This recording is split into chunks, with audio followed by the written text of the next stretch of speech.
स्वतंत्रता संग्राम सेनानी और पूर्व कांग्रेस नेता कक्का डोंगर सिंह की पुण्यतिथि पर कांग्रेसियों ने उनके चित्र पर माल्यार्पण कर उन्हें श्रद्धांजलि अर्पित की। इस मौके पर कक्का डोंगर सिंह के पोते और कांग्रेस नेता अशोक सिंह के निवास पर सुबह से श्रद्धांजलि अर्पित करने वालों का तांता लगा रहा। पूर्व सांसद राम सेवक बाबूजी सहित बड़ी संख्या में कांग्रेसियों ने यहां पहुंचकर श्रद्धांजलि अर्पित की। आदरणीय डोंगर सिंह कक्का जी उस समय से कांग्रेस का काम कर रहे हैं जब यहाँ कोई कांग्रेस का नाम लेने में लोग डरते थे।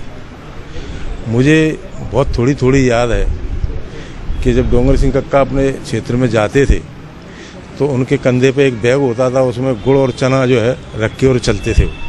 क्योंकि लोग जो है उस समय कांग्रेसियों को खाना भी खिलाना बड़ा दूभर समझते थे, अपने यहाँ रुकाना ठहराना बड़ा मुश्किल समझते थे।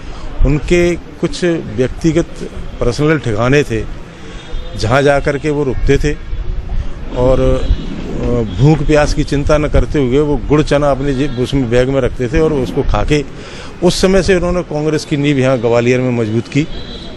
आदरणीय कक्का जी ने कांग्रेस को यहाँ मजबूती दी और आज कांग्रेस यहाँ मजबूत है। उनके सुपुत्र आदरणीय हमारे स्वर्गीय भाई साहब आदरणीय राजेंद्र सिंह जी ने भी उनके पद चिन्हों पर चल करके कांग्रेस को यहाँ मजबूती दी। आज उनके पद चिन्हों पर चल करके भाई अशोक सिंह जी कांग्रेस को मजबूती दे रहे हैं। ये परिवार 3 पीढ़ी से कांग्रेसी है और कांग्रेस को ग्वालियर में स्थापित करने के लिए इनका बहुत बड़ा योगदान है। वैक्सीन महाअभियान के तहत मंगलवार को बीएलओ को मतदाता सूचियां सौंपी गई ताकि वे मतदाता सूचियों के जरिए पता लगाएं कि कितने लोग वैक्सीन लगवा चुके हैं। जिला प्रशासन ने 25-26 को होने वाले वैक्सीनेशन महाअभियान के लिए चुनाव की तर्ज पर काम शुरू किया है। इसके लिए बीएलओ को जिम्मेदारी सौंपी गई है। बाल भवन में मंगलवार को इन बीएलओ को मतदाता सूचियां सौंपी। ये बीएलओ मतदाता सूचियों को लेकर मतदान केंद्रों के आसपास रहने वाले लोगों से संपर्क कर वैक्सीनेशन की जानकारी लेंगे। मंगलवार को इसे लेकर बीएलओ को बाल भवन में सूचियां सौंपी गई। बीएलओ का बेसिकली क्या है कि बीएलओ हमारा सबसे end to end point to point जुड़ा हुआ आदमी होता है। उनके पास सूची रहती है कि उस मतदान केंद्र पे कितने लोग हैं, किनको टिक लग गया, तो सभी लोग अपनी अपनी सूची मेंटेन कर रहे हैं। वो लगातार घर घर जाके जिन लोगों ने नहीं लगवाया या जिन्होंने फर्स्ट डोज लगवाया, सेकंड रह गया है, उनको आइडेंटिफाई करके घर से प्रेरित करेंगे निकलने के लिए और वैक्सीनेशन कराएंगे। खबरों में आगे बढ़ने से पहले वक्त एक ब्रेक का। देखते रहिए सिटी हलचल न्यूज।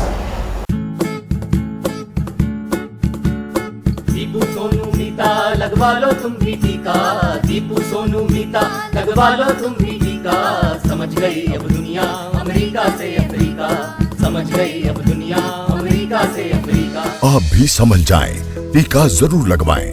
संपूर्ण टीकाकरण के उद्देश्य से पूरे मध्य प्रदेश में 25 और 26 अगस्त से टीकाकरण महाअभियान के द्वितीय चरण का आयोजन होगा। इस महाअभियान में 18 वर्ष और इससे ऊपर की आयु सीमा वाले लोगों को टीके का पहला और दूसरा डोज लगाया जाएगा। कोविड से सुरक्षा चक्र अगर कोई है तो वो है टीकाकरण वैक्सीनेशन। 25 और 26 अगस्त को दोनों दिन वैक्सीनेशन महाअभियान चलेगा। 25 तारीख को पहला और दूसरा डोज दोनों लगाए जाएंगे, लेकिन 26 तारीख को हमने तय किया केवल सेकेंड डोज लगाएंगे। दोनों टीके लगने के बाद कोरोना संक्रमण फैलने का खतरा 93% कम हो जाता है। कृपया करके जिनने पहला डोज नहीं लगवाया पहला डोज लगवाएं और जिनने पहला लगवा लिया वो दूसरा डोज लगवाना ना भूलें। 2 डोज पूर्ण, सुरक्षा संपूर्ण।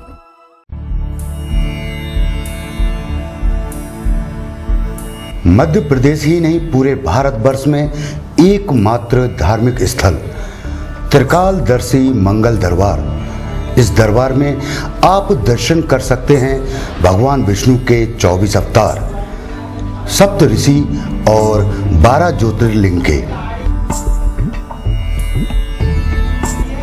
इस त्रिकालदर्शी दरबार में जगत गुरु आनंदेश्वर आनंद गुरु भक्तों पर हनुमान जी की कृपा से भक्तों के संकट और उनकी पीड़ा को दूर करते हुए भक्त और भगवान के बीच सेतु की स्थापना करते हैं।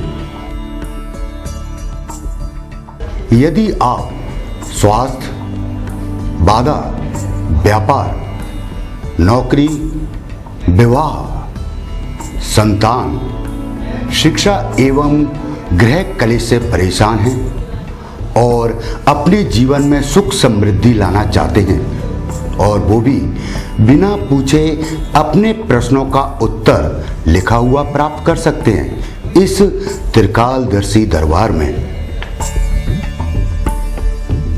इस धार्मिक स्थल की खासियत यह है कि जो भी भक्त सच्चे मन और श्रद्धा से यहाँ आकर अपनी समस्याओं को ईश्वर के समक्ष रख और आनंदेश्वर गुरु जी के मार्गदर्शन से अपने जीवन में क्या बदलाव आया है, क्या कहते हैं वे भक्त इस त्रिकालदर्शी मंगल दरबार के बारे में। मेरे हिसाब से तो मैंने आज तक जो भी यहाँ पे समस्या लेके आई हूँ, मैं हर चीज़ का समाधान मेरे को मिला है, चाहे वो आर्थिक हो, मानसिक हो, शारीरिक हो, मतलब कोई भी समस्या, मेरे को हर चीज़ का यहाँ पे समाधान मिला है। मेरे को खुद को समस्या थी पैरों में, बहुत ज़्यादा शारीरिक कष्ट थे, बहुत इलाज कराया मैंने, लेकिन मेरे को कहीं कोई फ़ायदा नहीं मिला। तो मेरे को बताया था कि ऐसे स्थान है करके, आप वहाँ जाइए। तो मैं यहाँ आई थी, विदिन 15 मिनट्स मेरे को इतना रिलैक्स हो गया था, जो मैं पेन किलर खा के भी चिल्लाती थी, उसमें मेरे को आराम मिला था। उसके बाद से मैं कंटिन्यू हम जुड़ी हुई हूँ। मैं जब गुरुजी के पास पहली बार आया था तो मैं थोड़ा मानसिक रूप से परेशान था, मतलब मैं थोड़ा तनाव में था उस समय। जब मैं गुरुजी के पास पहली बार आया तो गुरुजी ने, मैं बस केवल गुरुजी के पास आके बैठा और उन्होंने कागज़ पे लिखा कि मुझे किस तरह की समस्या है, और फिर उन्होंने पूछा कि आपको समस्या क्या है। और जब मैंने बताया कि मुझे ये समस्या है कि मेरा मन थोड़ा विचलित है, तो उन्होंने दिखाया कि बेटा ये देखो, आपको जो समस्या है वो मेरे पहले से कागज़ पे नोट डाउन है। तो मैं भी शौक था, सरप्राइज था कि जो बात मेरे मन में थी वो गुरुजी को कैसे मालूम, पर लेकिन मालूम फिर मुझे एनालाइज हुआ कि गुरुजी का वो शक्तियाँ हैं जिससे आपके मन में क्या समस्या है, क्या आप चाहते हैं, उनका समाधान फिर गुरुजी ने मुझे बताया और मैंने उसको अनुभूति भी की है, अनुभूति हुई मुझे उसकी। भक्तों के लिए इस धार्मिक पवित्र स्थल पर हमेशा आयोजित किए जाते हैं यज्ञ और अनुष्ठान। अगर आप भी किसी पीड़ा, संकट और परेशानी से ग्रसित हैं तो त्रिकालदर्शी दरबार में आकर ईश्वरी कृपा प्राप्त कर सकते हैं। जगत गुरु आनंदेश्वर आनंद गुरु, संस्थापक गंगा जगत गुरु धाम, सचिन तेंदुलकर मार्ग, कृष्णा विहार, ग्वालियर। मोबाइल नंबर 9301122551 और 8770546087 पर।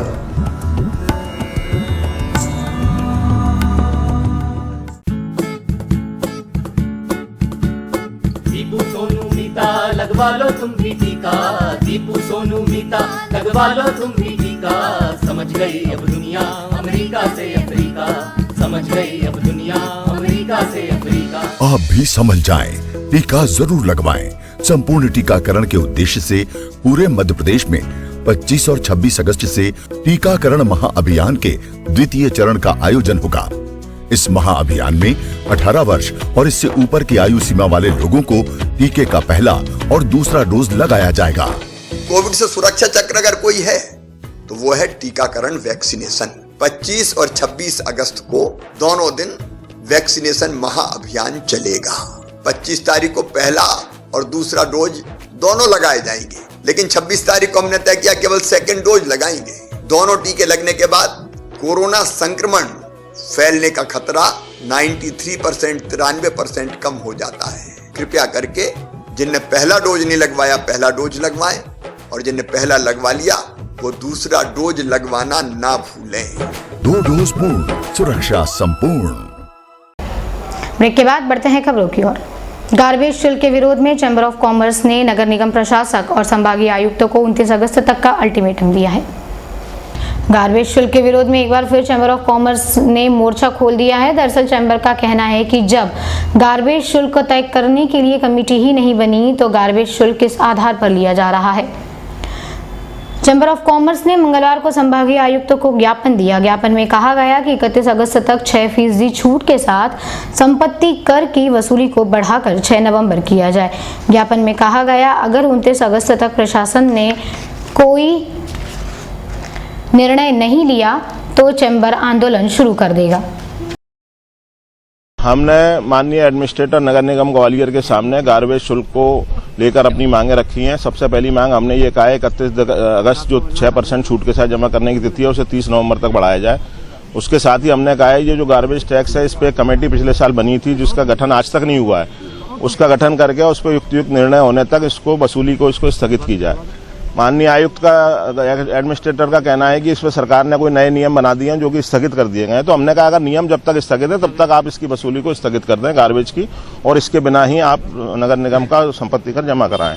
उन्होंने हमें 29 अगस्त तक का हमने उन्हें समय दिया है। उन्होंने कहा मैं शासन से बात करके आपकी दोनों समस्याओं पर बात करता हूँ और उसके बाद 29 अगस्त तक अगर कोई निर्णय नहीं होता तो फिर हम आंदोलनात्मक रुख अपनाएंगे।